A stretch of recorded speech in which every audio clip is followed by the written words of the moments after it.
Hey y'all, welcome to episode 38. I'm Jennie O'Connor, and I help multi-passionate creators slay imposter syndrome so they can grow their influence and self-promote with grace. Let me ask you a question. Are you working a job that brings you no satisfaction while you look over your shoulder at all the things you wish you could be doing that truly light you up? Do you dream of somehow combining all of your loves into a venture that makes you actual money? I've created the Multi-Passionate Master Plan to help you do just that. And right now, I'm looking for beta testers to take this 6-week group coaching program for a test drive. If you're committed to making 2022 the year you stop working at a job you hate and finally find the career love of your life, head on over to jennyeoconnor.com/masterplan to grab an application. I'm only accepting 3 uber committed beta testers. So if this sounds like something you want access to, don't wait. Go apply today. Today I'm super excited because we are talking to someone who lives and breathes the world of multipotentiality, so much so that she has a podcast on the subject too. Diane Foy has been an arts and entertainment publicist, a makeup artist, fashion photographer, PR and marketing coach, music journalist, artist manager, jewelry designer, and pet care specialist. Today, as a creativity coach and podcaster, Diane empowers multi-passionate artists to slide into the spotlight with the impact and income to match. I think we are going to get along swimmingly, so let's find out. Hi, Diane. How are you today? I'm good. How are you? Thanks for having me. Yeah, I'm great. Thank you so much for being here. It is so fun to talk to someone who is out there being an advocate for multi-passionate, everything enthusiasts, as I call them. So, of course, I want to ask you all kinds of things about this. But for starters, tell me, did you grow up in a household that supported your attraction to shiny objects? No. Okay. Tell me about it. Very late bloomer in a lot of ways because my family wasn't very creative. Like my brother, my father doesn't even like music. I think they're aliens. What? I think they're aliens. I don't even understand what that means. I don't. What do you mean you don't like music? Like any? Yeah, it's is that very the confusing. answer? He doesn't like any? That's pretty much it. Yeah, they've never. Yeah. But my mom liked music. So I was definitely surrounded by music, but she wasn't a musician. She just enjoyed country music.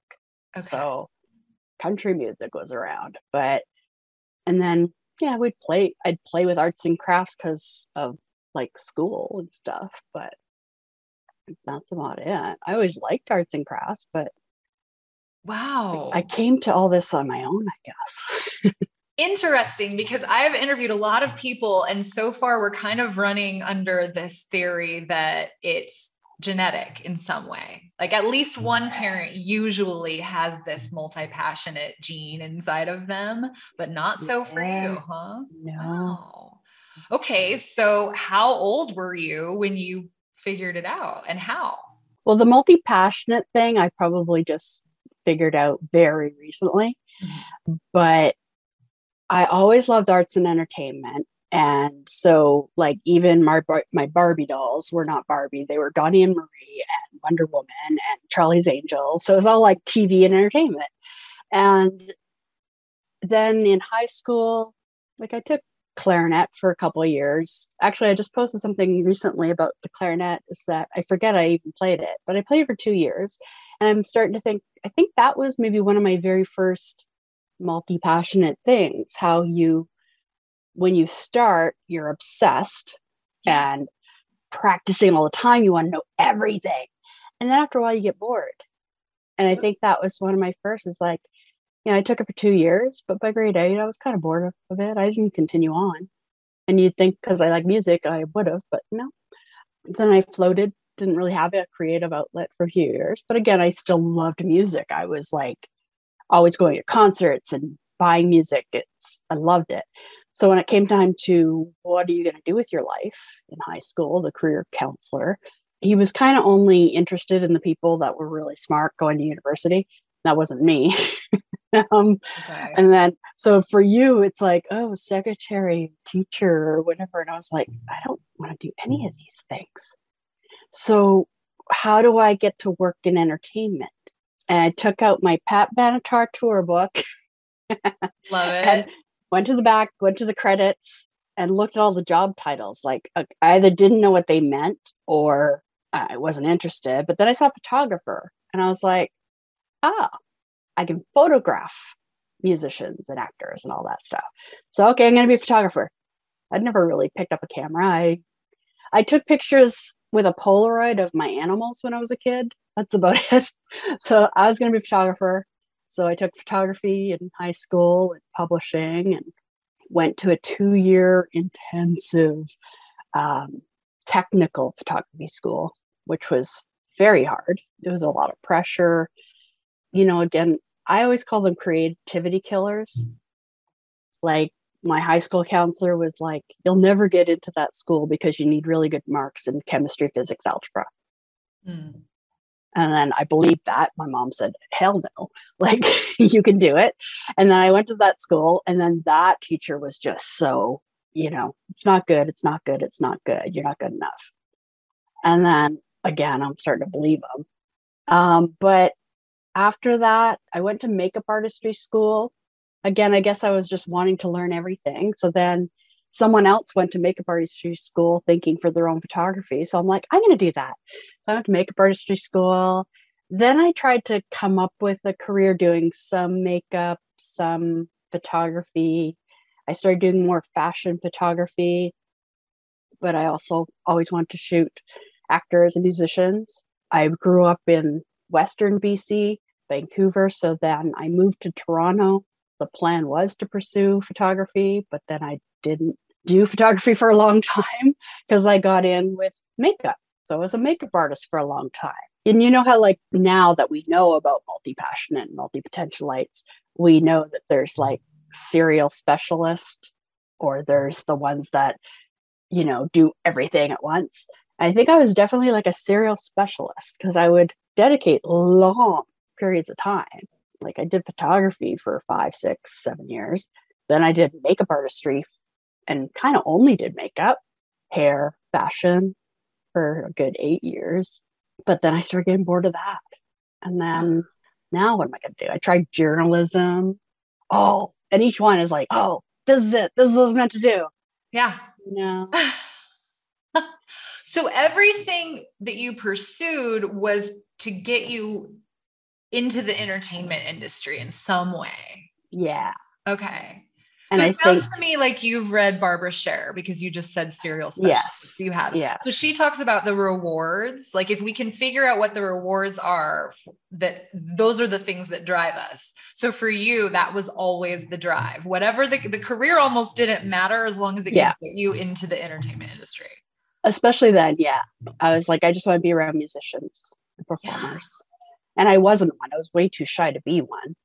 And I don't even know if I ever really wanted. Oh, maybe I'd like to be a singer. I don't know. I want to be a dancer, but I just wasn't that. I'm not a performer. I was more, I guess, visual artists, photography, makeup. Those are all creative. Yeah. Writing. And then when I was getting bored of makeup, because I always had a full-time job. So I always had, a job, did photography on the side. Okay. Even went part-time. So then I did a lot more photography, but my makeup artistry gig was a full-time gig, like MAC Cosmetics. Okay. So I always had the full-time job, but then on the side, I would do makeup for bands, for music videos, for photo shoots and all this stuff. And then when I started hating my day job, it was getting very corporate and taking away all the creativity, and it's just sell, sell, sell. I'm like, I hate this. I got to get out of here. But then I didn't know what to do. And then I think that's when I kind of realized that everything I'd done was because I want to be around, at that time, music industry. So then I went to makeup or entertainment management school and learned everything to do with the music industry. I kind of figured publicity would be my thing because I liked writing. I already kind of had that visual experience, background, branding, that kind of stuff. And so I just started my publicity company from there. And that was been my longest career, is 16 years as an entertainment publicist. But that's had its own up and down thing. And then I guess I would pick up photography again, or I would have a new interest. And I feel like there were a lot of years where I was kind of floating and, oh, I'm going to do this. Oh, I'm going to do that. And I don't know if I'm sure you also know the Emily Wapnick. Yeah. TED Talk. And how she was saying, oh, I've lost my train of thought for a second there.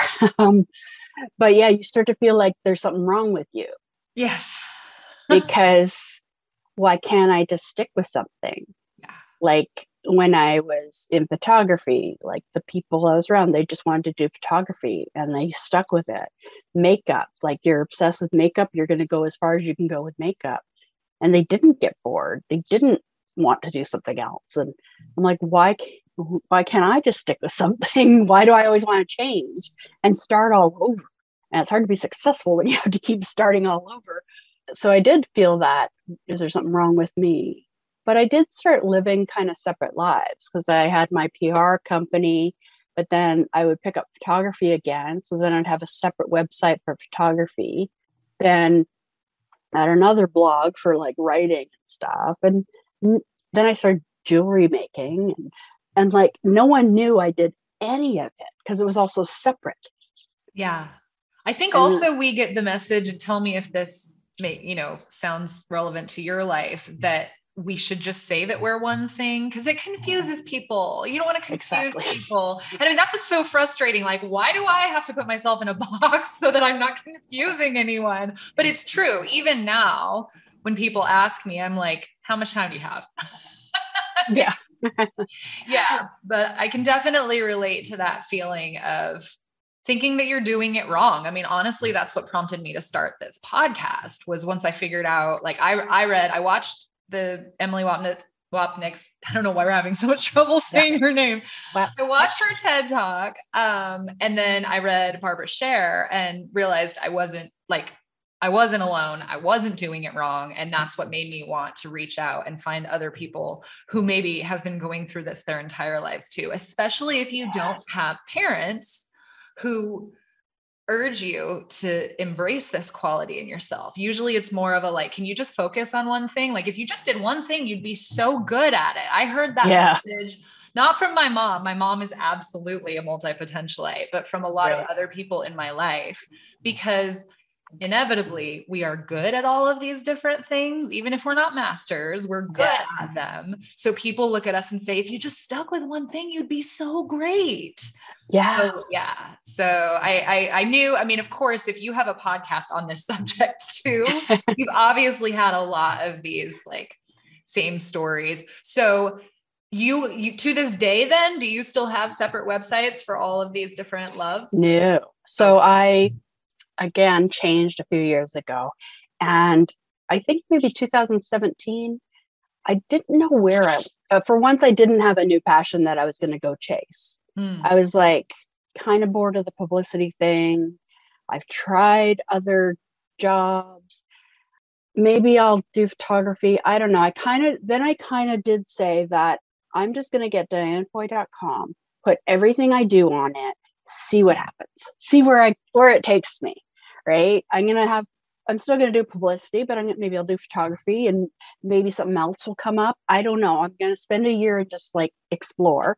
And then that part, everyone told me it was a horrible idea. Yep. You're going to confuse your audience. Like, for one, why would you give up your company name that's been established for 15 years?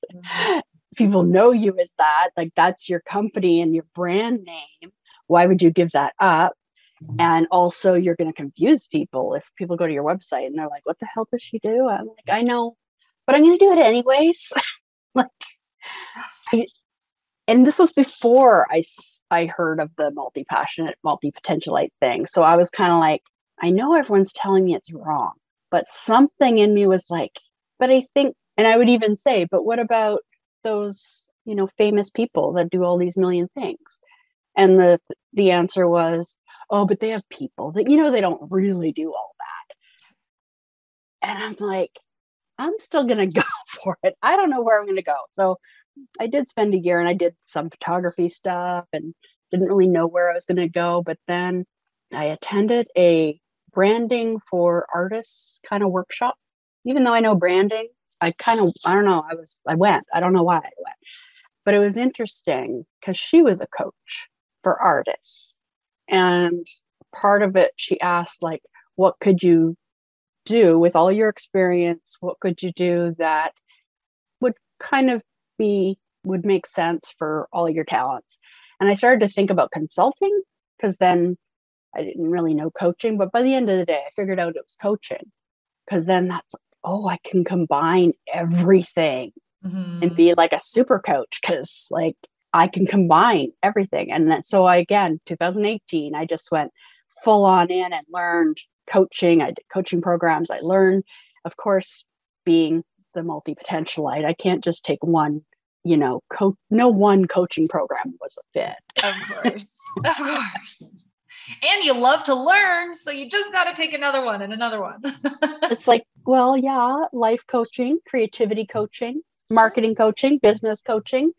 And then I also was discovering online courses. So, I have some, pet therapy things in there too. Love it. I was taking courses in everything. Yeah. But again, I still didn't really follow my original thing of like, I'm going to put everything on one website. I went against it, because then, I think at some point I did see Emily's TED Talk, and it was like, I knew I was right. and I was like, see, I'm not alone. There isn't something wrong with me. Let's embrace this. But I still, even in the coaching world, it's the niching advice. And I think what helped me was someone said, because I didn't like being told that you can't do certain things or you can't do it all. But what helped was, don't do it all at once. Like, you don't. So I kind of put a lot of my other passions on hold to really focus on coaching. And so I did that. And even the coaching, the niching advice, I listened to it, because at first I was like, I want to coach all artists. Yeah. And then what's wrong with that? That's a niche, right? But you have to get more specific than that. I'm like, okay, I guess performing artists was already kind of felt wrong, because I'm a visual artist. But I'm like, but no, my passion is performers, so performing artists. And then it was like, but do they call themselves performing artists? No, they kind of say I'm a musician or I'm an actor. So then I focused in on musicians and actors, even though I know my coaches still wanted me to go down further and pick one or the other. For the last while, I've been all my messaging, musicians and actors. And it kind of worked, but didn't feel right, because even with that, it felt like you're either one or the other. The messaging is a little different for each. And I still felt like I was hiding so many parts of myself. And like this Multipassionate Artist podcast thing is very recent. Like up until September 2021, my messaging was still, I'm a coach for musicians and actors. And also the PR and marketing thing. I also kind of figured that's what people would want from me. So again, it's not necessarily what I wanted to do, but it's what you all want from me is PR and marketing. So I was doing PR and marketing coaching for musicians and actors, giving the people what they want, Yeah. But it didn't fit, because people would come to me for PR and marketing, and I'd be annoyed that they'd come to me for PR and marketing, because they didn't want to do the deep inner work of, that's all personal branding is that it's that, what are your values? What is your story? Why do you do what you do? All that vulnerability is what I love to do. And so people would want to skip that and go straight to teach me this, teach me that. And so that wasn't working. And so, I don't know, I just kind of was like starting to not be passionate about what I was doing. So I wasn't releasing podcast episodes, because no one really interested me enough to do it. And I wasn't posting on social media as much. I'm like, obviously there's something going on here. And I just decided that now's the time is to embrace multi-passionate. And at first I thought I was going against the niche advice by like opening it up to photographers and painters and all kinds of artists. But now I realize that that is a niche, because it's that personality trait we all have. Us crazy multipotentialites, multi-passionates, is that whatever our art form is, but we also want to do that. We also want to do that. And now I'm embracing it. That is, and it feels so much better because that's what I am. Yes. Oh, I just love that you said this, because like it never dawned on me until you put it in those words, but that's everything was wrong with everything I was doing. Niche down. I was like, but this one doesn't fit and this one doesn't fit. Until the day I woke up and started this podcast and realized that my niche is multipotentialites. Like you're spot on that. And that feels so good, because people won't, like, the people who are confused when they come to your website are not your people. My people now. Yeah. But the people who come there and are like, this is amazing. Look at all of these things she does. I want to do that too. And I want to learn how she gets all of those things accomplished. Yeah. Right? Yeah. Because even when I still love musicians and actors. I still want that to be my thing. But my favorite clients have been the ones that do multiple things. Yes, of course. Because we understand each other. Oh, and so fun. So if it was a musician or actor that came to me, but I also do this, and I also want to do this, and I also do that. I know I'm coming to you for music, but I would get excited. I'd be like, yay. Exactly. Let's do it all. Let's figure out how to build a career with all that. And I took them off guard, because they were expecting me to say, ditch the rest, focus on this. Yeah. And they were like relieved that I didn't make them do that. I was like, yay, let's figure it out. And it's exciting. This is so fun, because I didn't know ever to think of it as like, this is my niche. Like, even though I knew that's what I was doing, I just didn't put it in those words until you said it just now. So now that you're coaching these multipotentialites, like, talk to me about how you help them when they are feeling overwhelmed. How do you help them focus? Because that's one of our biggest problems, right? What's like step one in that process? I think it's figuring out your priorities, because I spent many years floating. I call it floating. I would just be doing this, and then, oh, I want to do that. And then I would dive into that and not really follow through on any of it. And it's hard. You can't make a living at that. You can't try to do everything and not really get anywhere with any of them. Mm-hmm. So you wouldn't be successful with any of them. So now it's figuring out, okay, you don't have to quit anything. Like, let's put everything you want to do. I mean, I think there's also different people. Like, some people can find a career that embraces everything. Mm-hmm. How I was saying, like, I think I used to be a serial specialist, but now I put everything, and this is my umbrella. And now my website doesn't say I do anything else, but I am going to add on my photography and jewelry as just like a side thing. But my focus, because it's of all the many things I want to do, coaching is where I feel the most that I can connect with other people. I like helping other people, and it's where all my experience comes in. Because if you're an artist and you're trying to do all these things, but you're missing how to put it all together, that I just feel so great that I can help you. And so part of that is maybe figuring out what your priorities are. Also maybe figuring out what is going to make you the money the soonest. Maybe you have one part-time job that, you don't love it, but it pays the bills.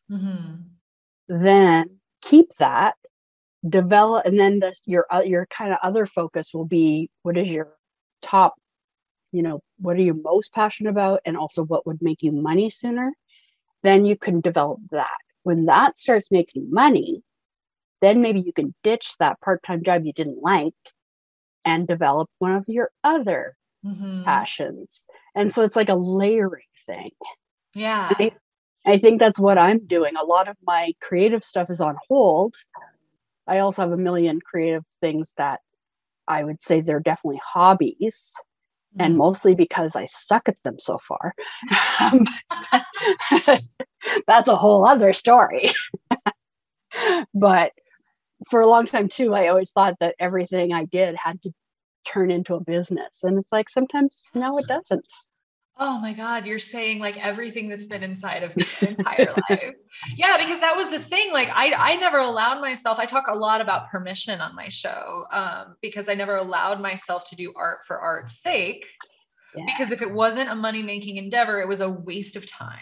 Right. Yeah. Which is so untrue, because those are the things that feed us. And if we deny ourselves the things that like bring us joy, we're walking around like zombies. We're not happy people. We're snapping at our loved ones, you know? So it's that, like, I think it's very important for multi-passionate people to understand that that putting some of these things in the hobby category is absolutely fine. Allow yourself to have that playtime that doesn't have to have like an end game.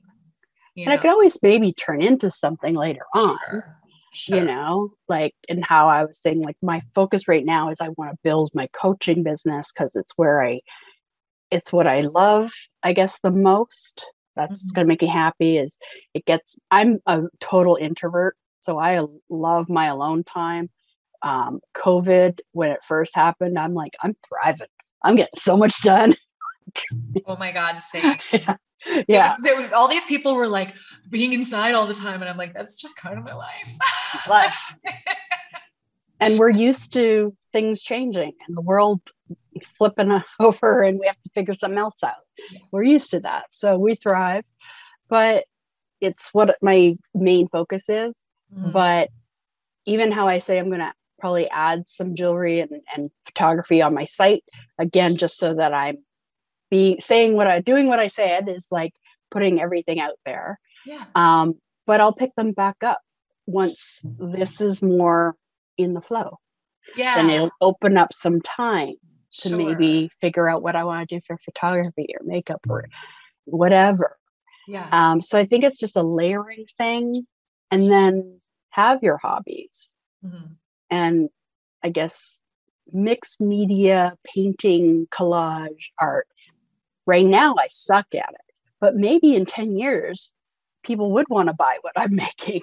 You never know. Or it could stay a hobby. Who knows? Absolutely. But yeah. So it sounds like you were serial for a time, but in your heart, you're cyclical. You're going to come back to a lot of these, most of these things. Yeah. And then there's other things that I couldn't care less. I couldn't care less about ever doing makeup again. Interesting. Like, yeah. Couldn't care less. No, I'm definitely that way. There are some things that I've left behind forever, but I had a whole stint as like a boutique caterer and a cooking instructor and a private chef. And like, that's always going to be a part of me, you know? So, but I'm the cyclical one. Like you know, I majored in costume design in college. I still love to make myself a good Halloween costume when I have the time. Yeah. You know, so things like that. I think that we're very similar in that way. I wanted to ask you, because you talk a lot about owning your story and using that to brand yourself. Can you elaborate on that? I just love that idea. I'd love to hear you talk about it more. Well, I think that's also what I say of like, if you brand yourself, it's easier to do multiple things because you are your brand. And this is everything I am. But sharing your story, and this is hard for me, like, because again, the introvert, and also all those other careers I did, I was behind the scenes. It was like, you know, putting the performers out there, telling their story, telling them that they have to go share themselves, and I could hide back here. But times change, and now everything's online, and everything is about authenticity and sharing your story. Like, even social media, it's all about sharing your story. And so it makes sense. And then it can be difficult, but I feel like I've been doing it baby steps, like, you know, starting to share personal a little, like, even at the beginning, I would share what I thought was like so personal. But then once it's out there, it's like, it's so not, you know, but because when you're not used to it, sure, anything you share feels so personal. I think especially as an introvert too. That's yeah, just being so raw and bare and yeah. And the more you do it, the more you open up, the more you become that open book. And the more you share your stories, the more people will connect with you. Mm-hmm. So, and also another reason I kind of got into this is because in publicity, artists would come to me for publicity because they finished their record, they have this acting gig, I need to get a publicist, but they wouldn't do the inner work. And I'm like, it became harder and harder to pitch artists like that as a publicist to media, saying, here's yet another singer-songwriter with new music. Do you want to cover them? Yeah. Yeah. And it's like, no, like, give me something, like, why should I? Mm-hmm. And then you look at your social media, you don't really have anything going on. So why on earth would media cover you? Why on earth would an agent sign you? Why on earth would any of the industry come to you? Because you haven't built a fan base. And then when it comes to the fan base, and I think because I work with musicians and actors for so long, I speak in that language, but really we need fans. You and I, we need to build our fan base, whether you call that audience, ideal client, whatever it is, we need an audience. And then the media and industry will come if that's if your career kind of needs that. But it all starts with fans, customers, consumers. And in order to connect, you have to share more of your story so that, and I always compare it to, if you think about famous people that you love, you probably love them for more than their music or their acting. Like, you love everything about them. Like, I'm all about Janet Jackson, J-Lo, and I love everything about them. I connect a little bit more to Janet because I connect to her story. I don't really connect to J-Lo's story. I just love the glitz and glam and everything she does, but I'm inspired by her work ethic. Yeah. Right. And how she does all these things and she works her ass off. And, and I also love her music and dancing and all that stuff. And so I think with anyone that you love, you probably love more than just their talent. You love the way they dress. That's why it all comes into, your image, and building something that's authentic, you can sustain it. And for a long time, artists were told, especially performing artists, that they were told to have this image put on them. Yeah. But it wasn't authentic to them. So they couldn't necessarily live up to it or make that connection with people. But now that it's more and more, society is demanding that everyone be authentic and tell us your real story. And so when you can connect that way with people, then they buy into everything you want to do. Like those artists that you love, they do a movie that, even if it's not my type of movie, I'm still going to go see it. They have music, like whatever they do, I'm going to support them. And also, like, if you're looking for a coach, like, I usually have some connection to the coaches that I hire, whether maybe I took their free masterclass or saw them on social media, on video, or connected with them in some other way. And so that you build that trust factor, you kind of get to know them. Like, again, for me to be a coach, you probably want to know that I get you. And I think that's also even more with me saying I'm multi-passionate, so I can connect even more now, because there was always that disconnect of like, I'm not actually a musician or actor, Yeah. So it opens it up to like, okay, this is who I am.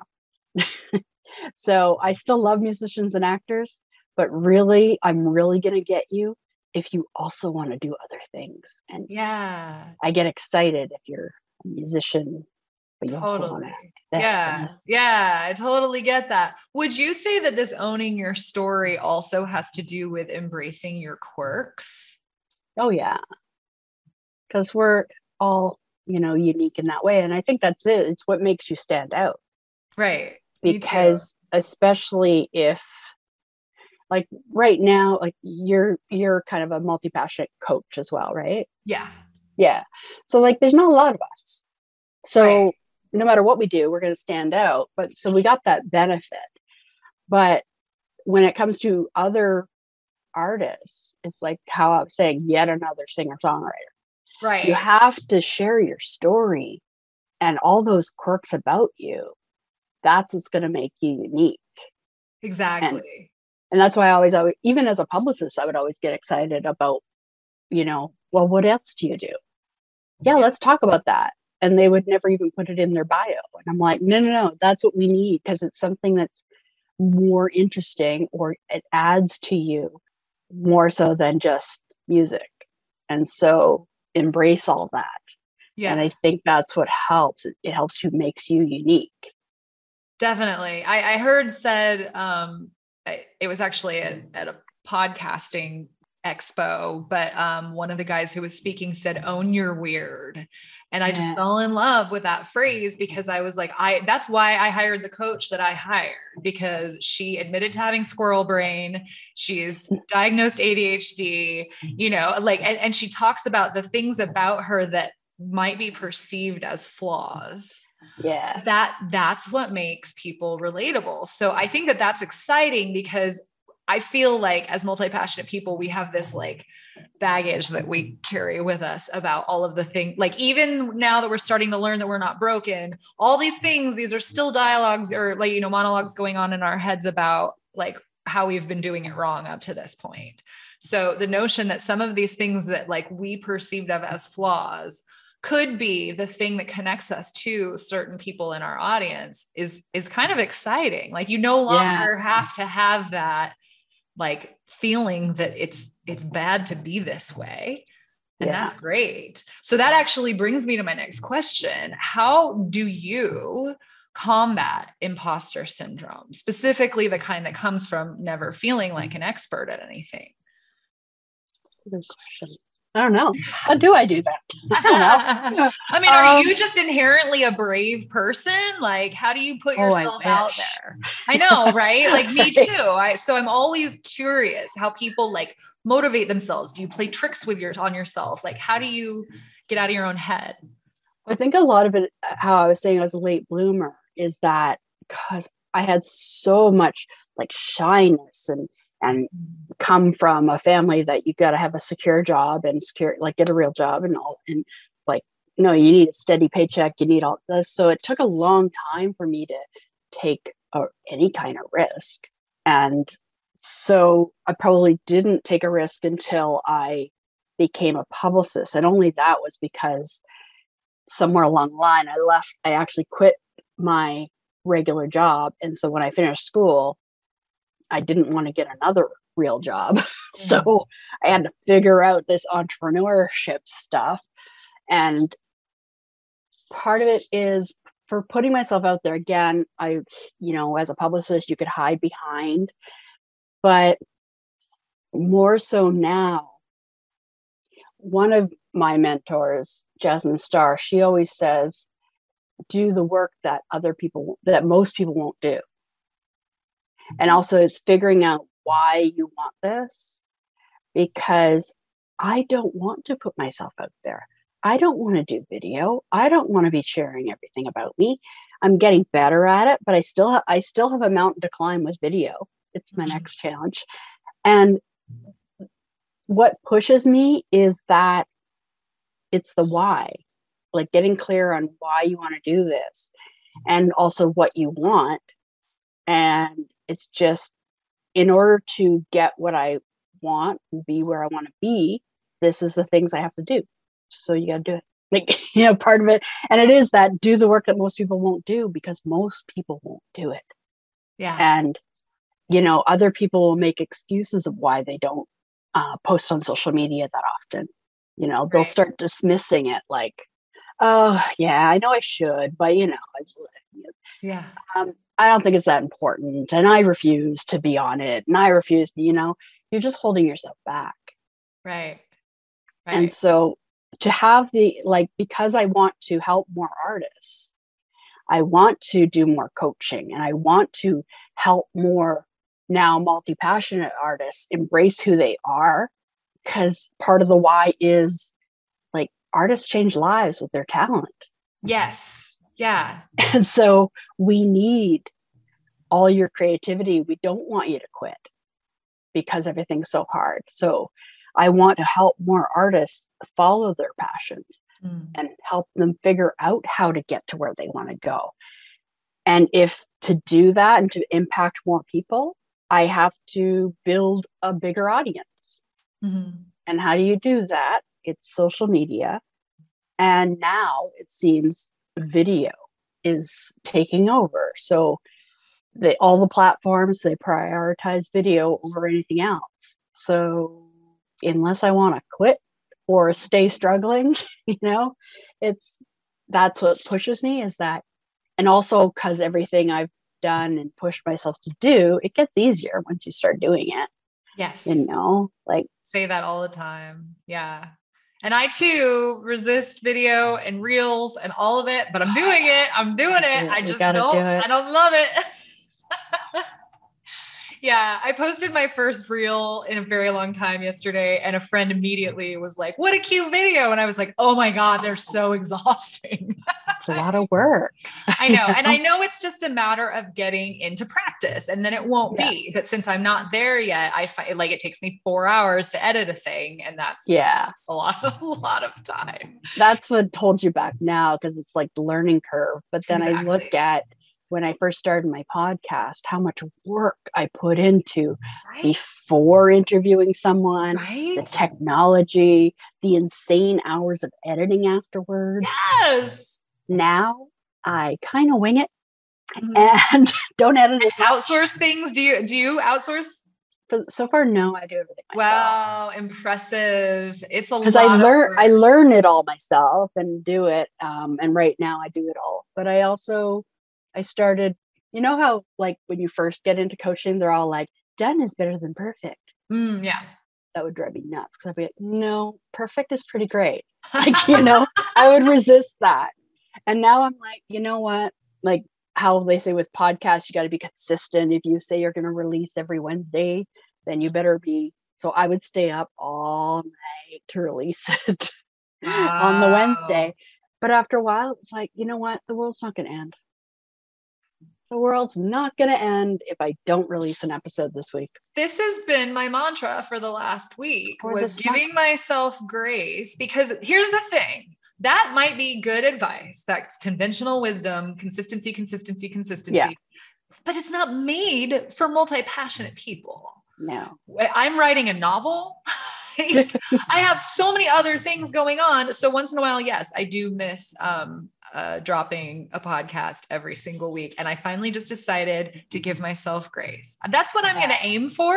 Sometimes I'm going to miss the mark. Everyone in our audiences, they get it. It's fine. I'll show up again when something interests me enough to interview. Exactly. or to release it. And that's also why like my podcast was Sing, Dance, Act, Thrive. Yes, it changed, right? Focused on musicians and actors. And then also the thing about us is that when it may take me a while to figure something out, or it might take me a while to make a decision. But once I do, I changed everything in a week. Once I decided I'm just going to own multi-passionate artists. The only thing I changed from originally was it was going to be multi-passionate creatives. But when you look at the difference between creative and artists, no, it's artists that are my people. And so I'm like, okay, I'm going to change the podcast to multi-passionate artists. So then I'm excited again, because like opens up who all I can interview, and also what other topics I can talk about. And somehow I wasn't that good or enthusiastic about creating content about PR and marketing, because I'm over it. I couldn't care less about it. Yeah. I don't want to do a video or a podcast about how to do social media or I don't care anymore. Right?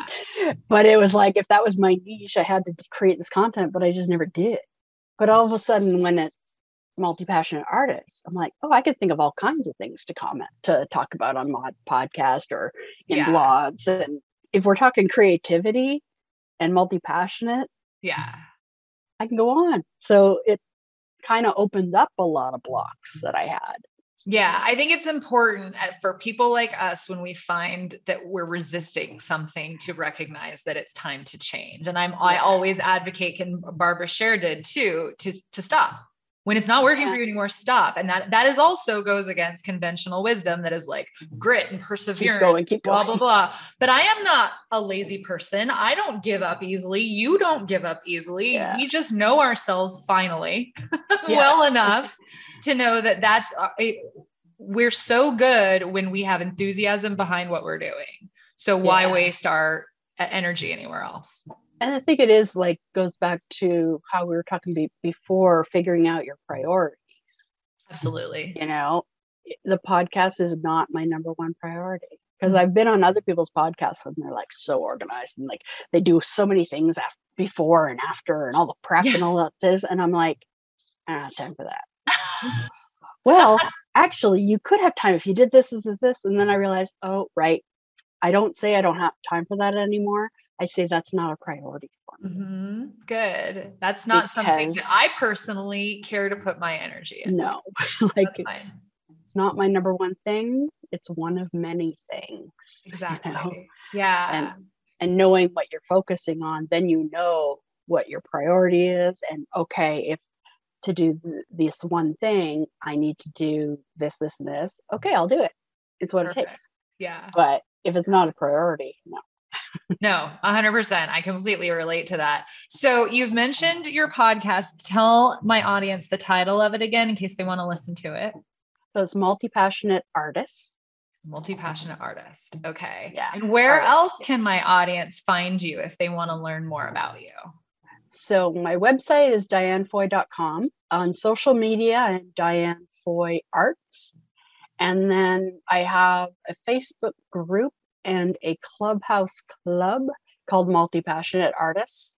Yay. It makes it a lot easier now that everything's just multi-passionate artists. Yeah, definitely. And I wanted to specify, you spell your name with one N, right? Yes. Diane Foy with one N. Okay. Yes. Awesome. Yes. Fantastic. Well, you guys who are listening, absolutely go follow her. Listen to her podcast. It's super fun. And I'll be doing more videos soon. Yeah. Yeah, me too. I've been saying that for a year. We'll have to motivate each other in our spare time. It's happening. It's happening. Yeah. Well, Diane, this was absolutely wonderful. Thank you so much for being here with me today and sharing your wisdom with my audience. I really appreciate it. Thank you so much. It was fun. Yeah, absolutely. Well, you take care of yourself and I will talk to you very soon. Cool. All right. Bye-bye.